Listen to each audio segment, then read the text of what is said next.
Hello, I'm Laura Furiosi, divorced mother of 3, and I'm here with my mother, Lynette Galvin, with 35 years' experience in family law. You're listening to the Divorce Course podcast. Through our candid discussions, we hope to help you through your divorce or de facto separation. We will be answering the most commonly asked questions and covering the stages and steps that you will face on your way to freedom. Which roadblock are you facing to getting the best outcome for you? Mum has identified some personalities for her clients that sometimes get in the way of them getting their best outcomes. Because sometimes when you're in the box, you can't see the label. Now, these aren't the same personality types that we describe for your exes, which is avoidant, manipulative, controlling, high conflict, and amicable. These are a different type of label for those that Mum has seen made some big mistakes because they haven't identified that this is their type of divorce. Yeah. Yep. Yeah. So, welcome, Mum. Hello, Laura. Hello, everyone. Now, we've always talked about the other person's personality type, and now we're going to talk about anyone who's listening to really have a think about if they're making these mistakes, if this is what they're going through. We need to talk to you guys about this because when you've got a lawyer, your lawyer will reality check with you and clear things up. But you guys, being your own representatives at the moment, need to ask yourself the hard questions. But it's done with love, and we're not judging here, but just ask yourself these questions. Yeah. And the ones that we are going to be exploring, we're going to be talking about what they are, how to know if it's you, how it might affect your case, and what you can do about it. And the 4 types that we've got is rushing syndrome, we're calling it. Yes. The second one is giving in syndrome. Yes. Then we've got the avoidant, as that we know, which is similar to the other one. And lastly, high conflict. Now, we're going to talk about each of those and maybe do some soul searching because if you can adjust a few things, you could probably get a better outcome. Yeah, that's right. And you should reality check because it's in everyone's interest if you can get through. Wonderful. All right, well, let's start with rushing syndrome, Mum, which is, we're not psychologists. You've just identified this as something that you see some of your clients having. Yeah, I think it's like peace at any price. They just want out. My clients say, I don't care. I'm just taking this. I'm out of here. And they start giving in on points only to find that the other person on the other side now wants something else and wants something else. And soon they lose sight of what's right for them in their rush to be finished and free. So a person who's got that rushing syndrome, all they care about is they just want Get it out. done. Yeah, I want out. And look, I get everyone probably just wants it done. Yeah, but you don't want to be sorry about it a month or 2 later. Yes. You need a fair agreement so that you can be at peace with yourself and know that you've done the right thing for future you. So how can someone listening today know whether that's kind of their little hurdle that they're going to have to get over? What kind of things do you see? So I think that it's a good thing to want to settle. Let me first say that. Well done you for wanting to move on. You're in the best possible position now to make a good settlement because moving on requires you to make a good settlement. If you don't, you'll be sorry in a month or 2, and the other person, if he's living in the house and seems to be living the high life, you're really going to be struggling to come to terms with the whole thing. So you owe it to yourself to do it fairly. So one of the ways that I would identify people like that who go, whatever it takes to get out, I don't care, give it to him.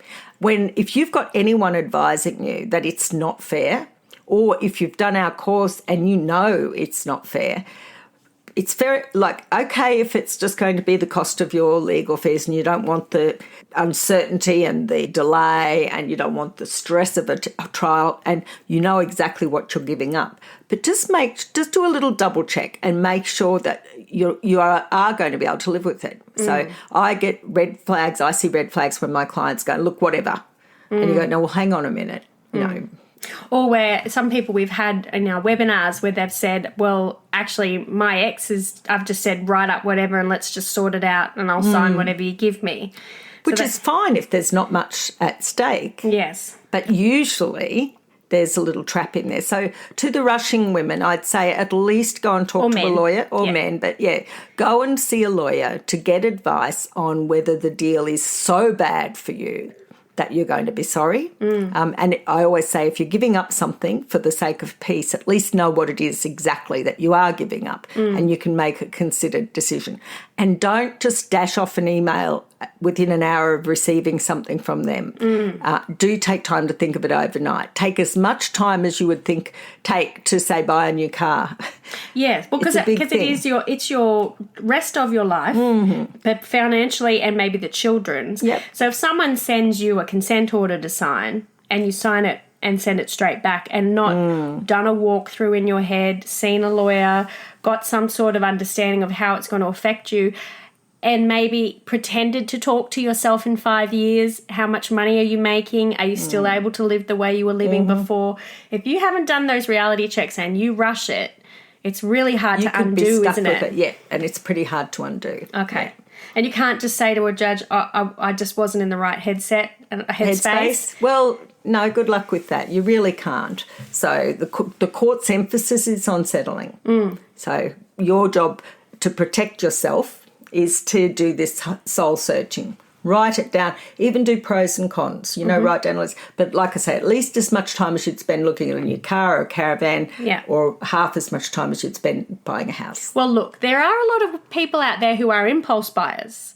And I can see, like, they go, oh, I love this house, I'm going to get it. Oh, I love that car, I'm going to get it. And then there's, of course, the people that do all the analysis, they look it up and they research. But there are people out there who, when they do buy a car or a house, they don't think too much about it. Yes. So I think a good indication if this might be you is if that's how you behave in your buying big deal situations, because that's decisive. Yes. That's just being decisive. Well, it is being decisive, but you need to understand that it is you live with it, the consequences. And the particular element here is, particularly if you still share children or friends with your ex, is you're going to watch them enjoy what might be an unfair share of the property pool going forward. And I've seen people where it just simmers below the surface, and it eats away at them. So, make sure you're doing it for the right reasons. Okay, so for these people who've got that rushing syndrome that we've made up,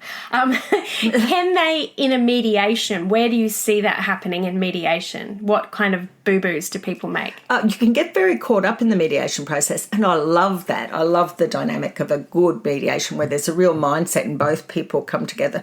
But you need to get some advice before you go, and that should be your checklist. And so at least you can look at the offer you're itching to agree to, and look at what you should be getting and say, fair enough, look, it's 20 grand in super and it's 15,000 cash. I don't care. I want this over. And then you can make a considered decision. But don't settle something when you don't know what the reality is. Okay. Yeah. All right, there we go. Okay, so that's the rushing one. Yes. The next one we've got is giving in. The giver-inners. Oh, yes. So what kind of things do you see when you think, okay, that person's a giver-inner? You know what? I kind of think of them as exhausted. Yeah. Yeah, because if you've got a particularly challenging ex-partner and you've been trying for ages to keep the relationship together, you didn't leave before you were exhausted. You left when you were exhausted and you just couldn't do it anymore. And then we ask you to stand up for yourself and stand up for your children and fight for what's fair, and you've got the other side going, no. And sometimes you can just fall into the pattern of what you were like during the relationship. All right, whatever. You have to it. Keep the peace. Keep the peace, you have it. And also sometimes people are just too tired to fight. They're just too tired to fight anymore. What you should do in a situation like that is don't follow their timelines, follow yours, but follow, like if your lawyer or if our course has told you need to do something in 14 days, do it in 14 days. What I would suggest, this sounds very weird, but as if nothing else sounds weird, is imagine you are doing this negotiation for your best friend. And then how hard would you fight for your best friend? Of course you would. Or your child. So I would put yourself in someone else's shoes and imagine that this complete stranger or your friend is the one you're doing your bestie is the one you're doing the negotiations for. And because if your spirit's a little bit broken, then you might not have enough self confidence to fight for yourself and you're exhausted, but you, I bet, would fight tooth and nail for your best friend or your child. So just be them for that. That's what would a great I do? tip. So how does giving in affect your case? I mean, that's pretty no-brainer. Well, what people do, here's the thing. So the other side asks for something and they go, yep, all right, whatever. And then the other side puts that in their pocket. Oh, we've got that sorted. What about this? Yeah, whatever. When you thought, usually at the first thing, you thought that was the whole settlement. And you've gone, oh, look, it's going to kill me because it's more than shared, but all right. And then they go, all right, what about this? And you go, oh, God, I can't believe he's fighting over the barbecue. Yes, all right.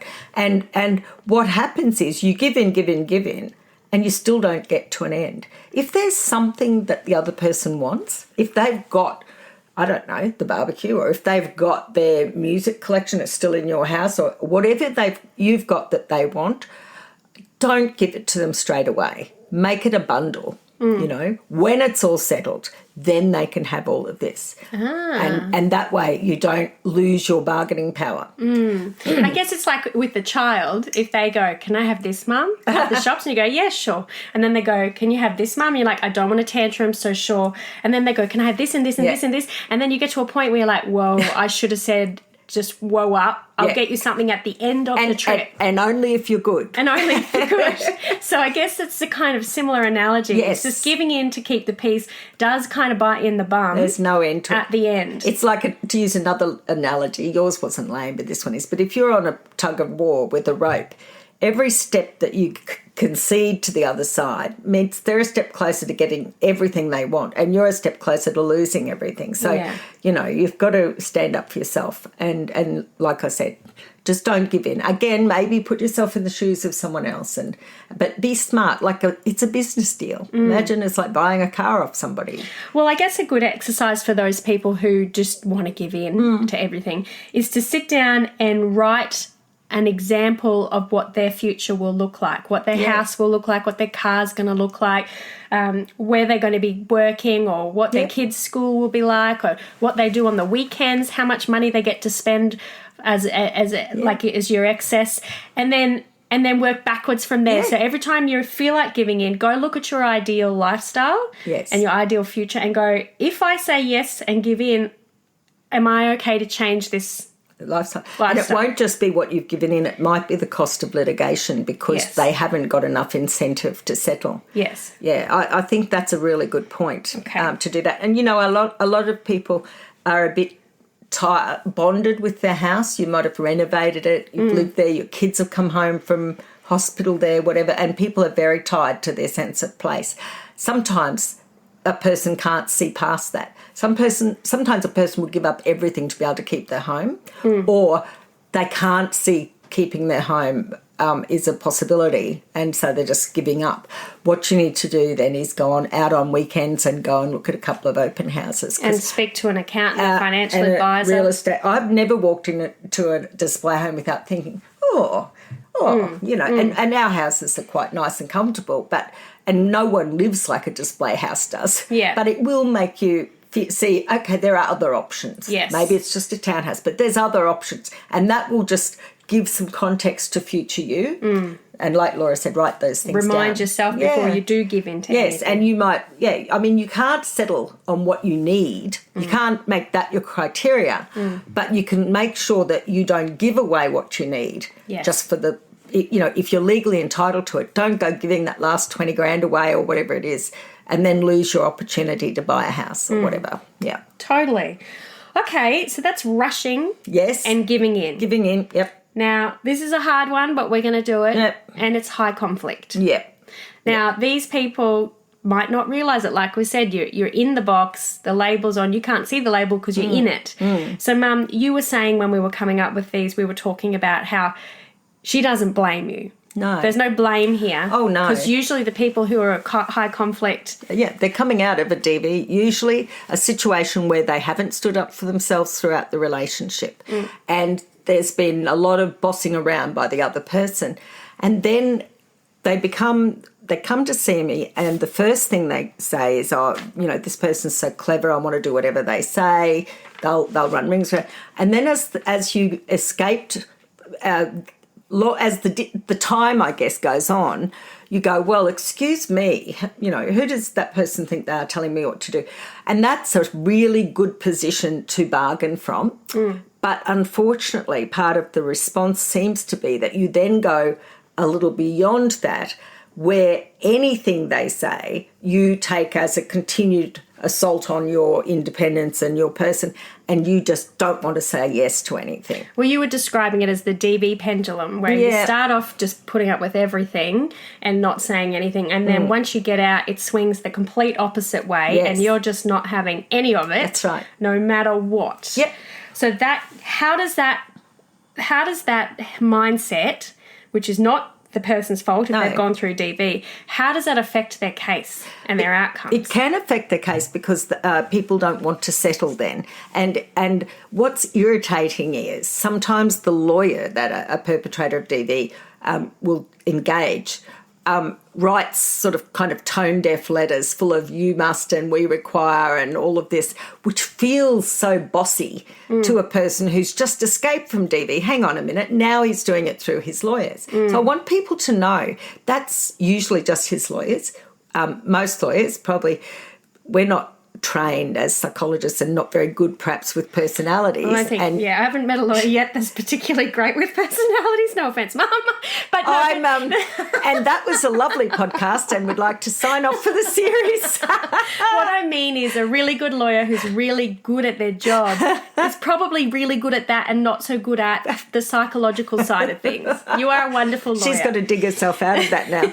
But it's like a doctor, a really good doctor, probably not great with people, but really good at their job. Yeah. So when a lawyer writes a letter, usually they're writing a letter to put a legal point of view and to put their client's case. And it can come across as bossy. I mean, that they are, after all, acting for that person. So what I think with people is they need to try to take the emotion out of it and understand that even if they're 100% certain that this lawyer is just dancing to their ex's tune, hey, you can put up with it for a little bit longer and then you can say, well, I'm out.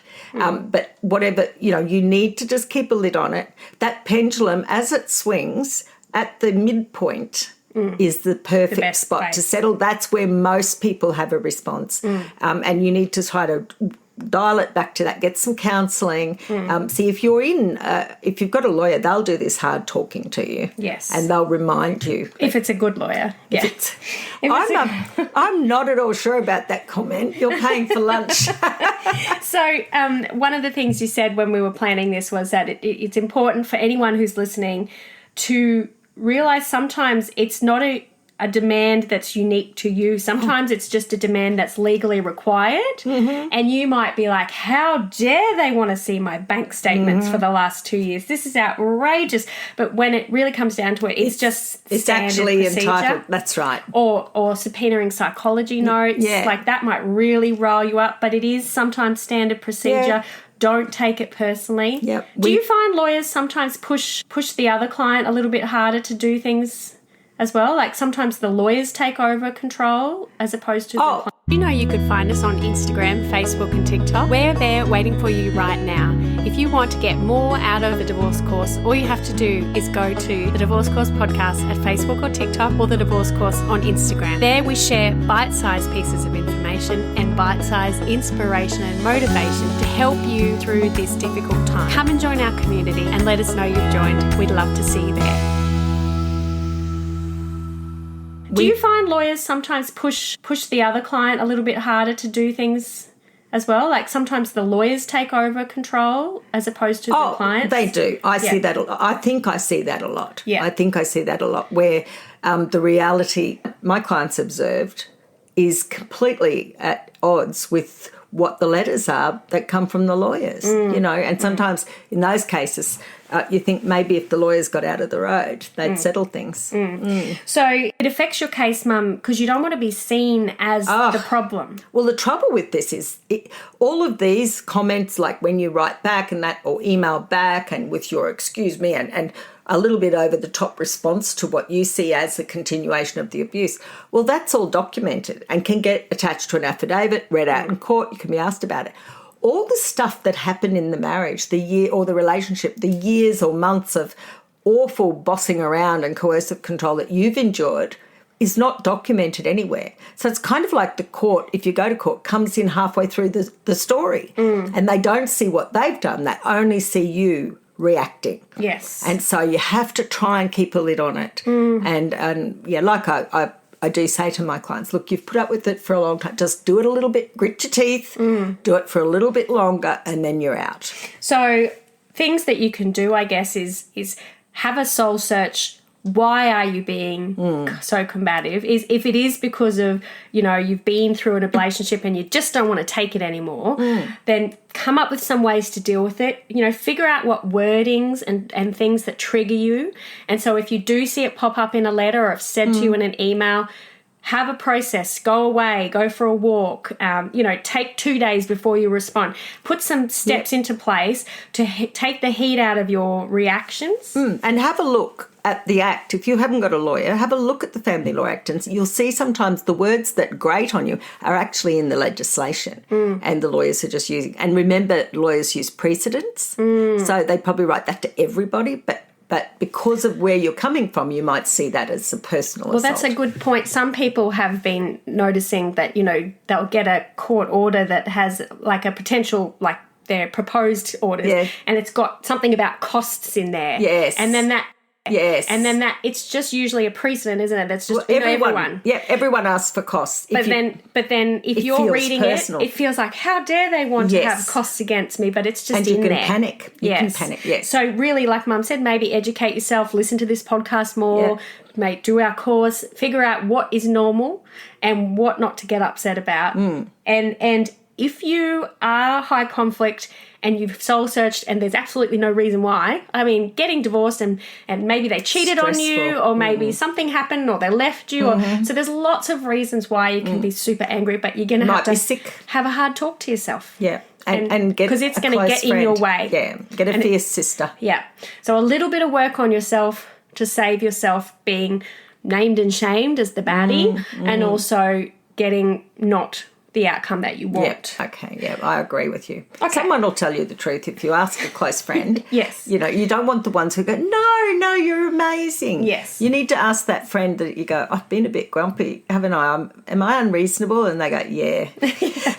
Yeah. And just go, okay. And then meditate, and take it on board. Go for walks, put some strategies in place just to get yourself through this bit. Yes. And then you can be as angry as you want. Absolutely.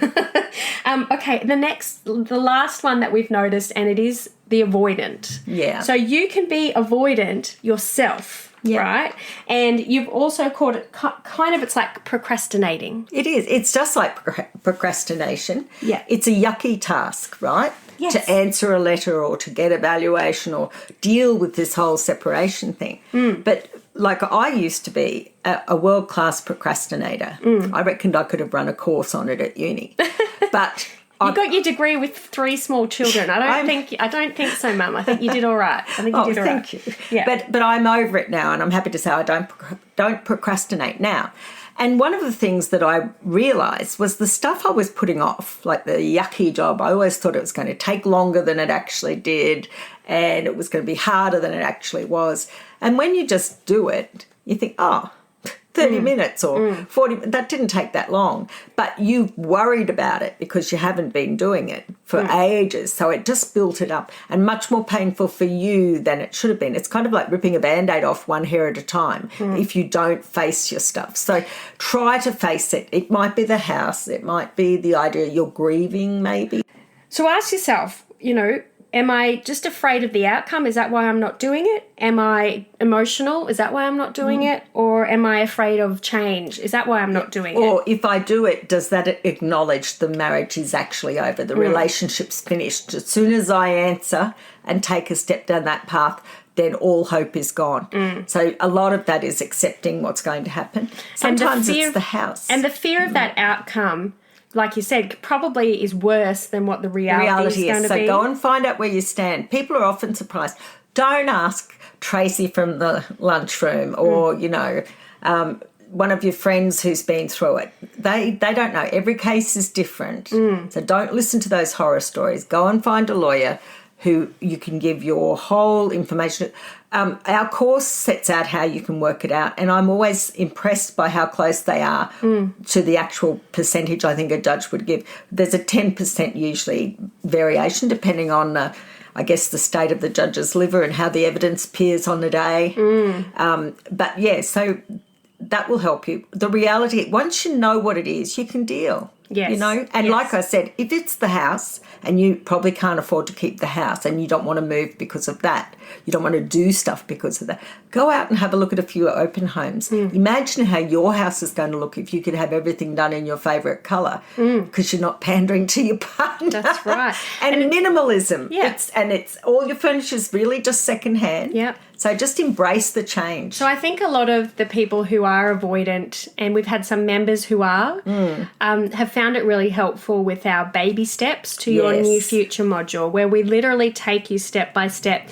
This is what you should do next. And they're really little steps. Yep. But it can pull you out of that funk where you're just like, I am so overwhelmed. There is so much to do. I don't even know where to start, so I'm just not going to. You know, I've started a journaling habit and a checklist habit, which is, you know, at my age, a funny thing to start. But the book that changed everything for me said to do just little things. So I actually, for the first couple of months, I had a checklist that said, wake up. Yeah. Greet the dogs and my husband. I think I had it the other order. Coffee, shower. Yeah. And I would tick each one off as I did it. But it just got me started. Well, and that baby when steps you does are it. just separating from someone, my hat, yeah. or you've been separated, but you know you've got to take those next steps. Yeah. The simplest little steps. Yeah. You know, to go, okay, well, today I'm going to get up, I'm going to shower, and I'm going to go to the bank and find out how much is in there, or I'm going to go and open a new bank account, or I'm going to listen to one episode of the podcast so I know where I stand. Or I'm going to look up the phone number of the bank and write that down, and tomorrow I'll ring them. Yeah. You can make those steps so tiny, and those baby steps. I think when we started our podcast, we talked about even for people who hadn't left yet. Yes. And I wondered, because lawyers never see people hardly ever see people at that very early stage and the baby step stage. By the time they come to a lawyer, usually they've pulled themselves out of that mess or been propelled Which is the hardest bit, But I it is think. the worst bit, It's and the they're hardest unsupported there. And I have learned a lot, and I know there's things I wish that people wouldn't do when they separate first off and that. So those baby steps are a nice, secure little guide. And I can tell you from experience, you will grow in confidence as those steps accumulate and you start to see yourself as an actual citizen of the world. Yes. And I think education is totally key. Once you know what you're entitled to or where you stand or what the law is, then you're more confident to take the next steps. That's right. If you are in that space, maybe you're still under the same roof, or maybe you haven't even thought about doing anything, but you desperately want to. And I know we have listeners like that and members that have just started. Yeah. There are the first couple of episodes we ever did that I'll put links to, what to do before you leave, all of those kind of little things. And, of course, in the course, we really put it out and we give you a checklist for the things you need to do and we take you step by step through that process. Because we know it's horrible at that stage and it's really hard to get your head around. Now, being avoidant, does it affect your case? Once you've gotten out, say they're out, they still don't want to deal with it. You get a legal letter. I think I was the same. I didn't want to open the lawyer letters. Yes. I would leave them on the table in my office for like a week and I just couldn't stress over it. Couldn't bring myself to do it. Yeah. So what kind of things can affect someone's case if they're avoidant? Particularly under the new practice directions, one of those letters might be a notice of intention to start proceedings. And if you don't respond, then the court may order costs against you on the first court date. So you've got to open them. Look, get someone else to open them. That's a good idea. You used to open them with me on the other end of the phone. Do whatever it takes. Chocolate, I'm a big fan of the chocolate to open them as they come. They're hardly ever as bad as you think. And a letter doesn't have the power to change things. Okay, it's usually, think of it as a kind of an invitation to negotiate. Right. Those first few letters, but it does make it real. And so, yes, and it can affect you because, again, like I said, these are the things that go to in your affidavits, the court will see, and they'll be able to say, well, Your Honour, we wrote letters to this person on this date, this date, this date, this date, no response. in a worst case scenario, when you don't know, the court's on, you don't turn up, we seek orders by default, Your Honour.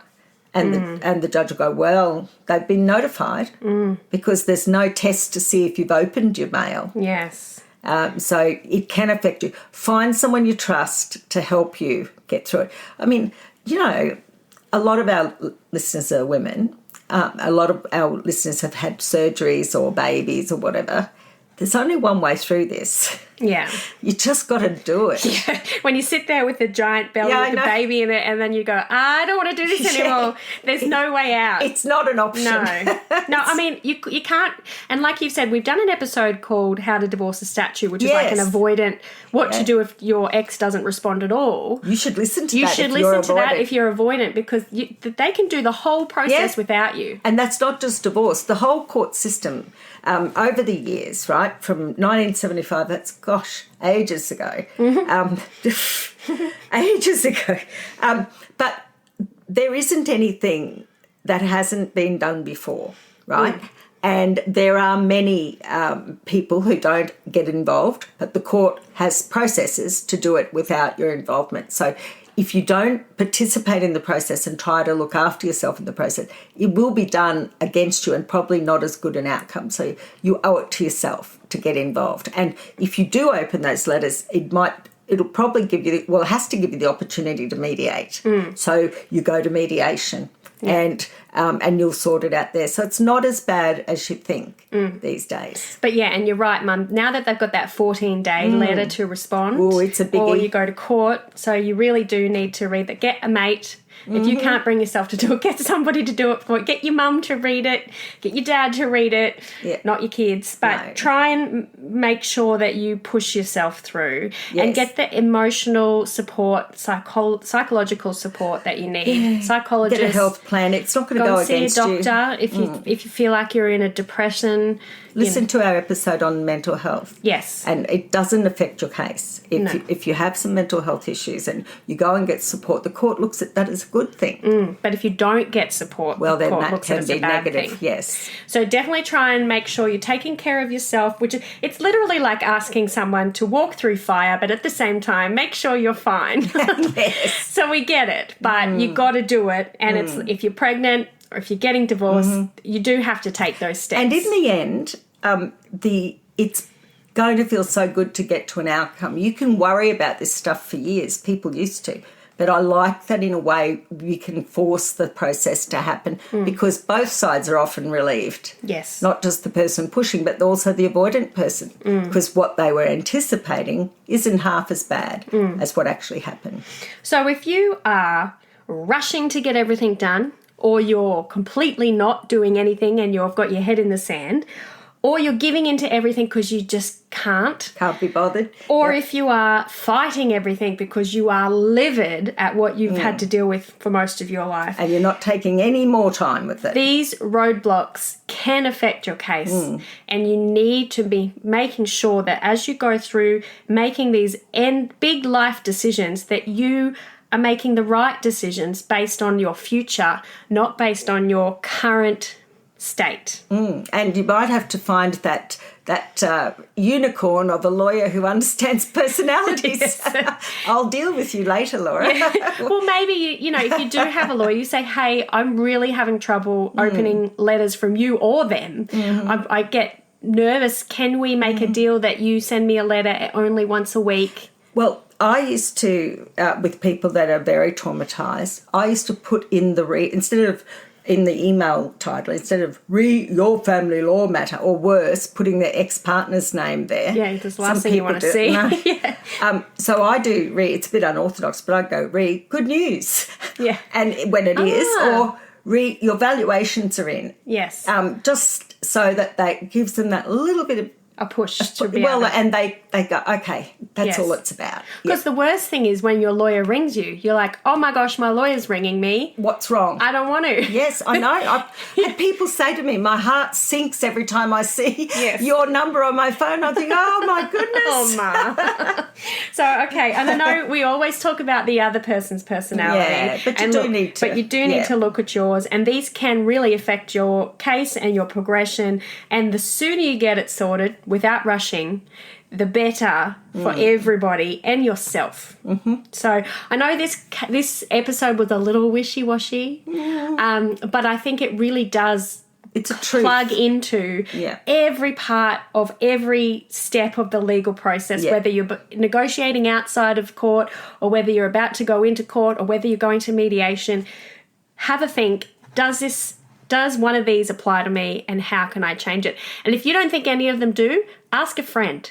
Hey, here's the 4 types. Do I fit into one of these? Because that saying is when you're in the jar, you can't see the label. So ask a friend to give you some frank words of encouragement. Yes. A fierce friend. A fierce friend. And thank you, Mum, for coming today. You're welcome. Have you seen any success stories from people that have pushed through? Oh, heaps. Yeah? Heaps and heaps and heaps. Yeah. Yeah, and well, almost every case, the people are in the depths of despair. One person, he was down in a flooded area and I sent a little text to make sure he was okay. He sent me a picture of him dancing in the rain because it was finished and he was so happy. Oh, that makes you want to cry. It was really lovely. Yeah. So, you know... but I just see so many people, and it's odd though, they don't normally want to see me again. No. But I know that they're going on with their lives, and I feel like hopefully that, you know, I've made a difference to them and their kids. Pushing them out of the nest so they can go and live their lives. And we've had some hard conversations. None of my clients, if these roadblocks come up, there will be discussions. Yes. And with love, but still, things might need to be said. Yes. And then it gets them over. And I have another man actually, who rang me personally months later to thank me for the hard talk I gave him. So, you know. And you I gave guess, me the hard talk. Well, yes, someone has to have it. We did get sent a photo of this lovely lady's divorce cake. They'd finalised everything. One of our members finally got through it all, and she sent me a photo of the cake and said, "We're celebrating today." It was a hilarious cake. Was it? But I'll have to put that up in the show notes as well. But so there is a happy ending. You've just got to get there. Yes, you just have to get through. So and being pregnant, the baby comes out and it's lovely. So going through divorce, you will walk out independent. Yes, and it's if you're getting separated, if you're getting divorced, there's obviously a reason why you're not still in that marriage. So your future will be brighter. Yeah. It's just stepping out. Yeah. Yeah. All right. Thank you, Mum, for your Good time. luck, everyone. Thanks, no worries, everyone. Laura. Now Bye. let's have that talk. If you found this podcast helpful, we'd love it if you could rate, review and subscribe. By doing so, you are spreading the word to help someone else just like you. Lynn would like to remind you that this podcast is general advice only and you should always get legal advice in relation to your particular situation. And remember that the Australian laws may have changed since recording.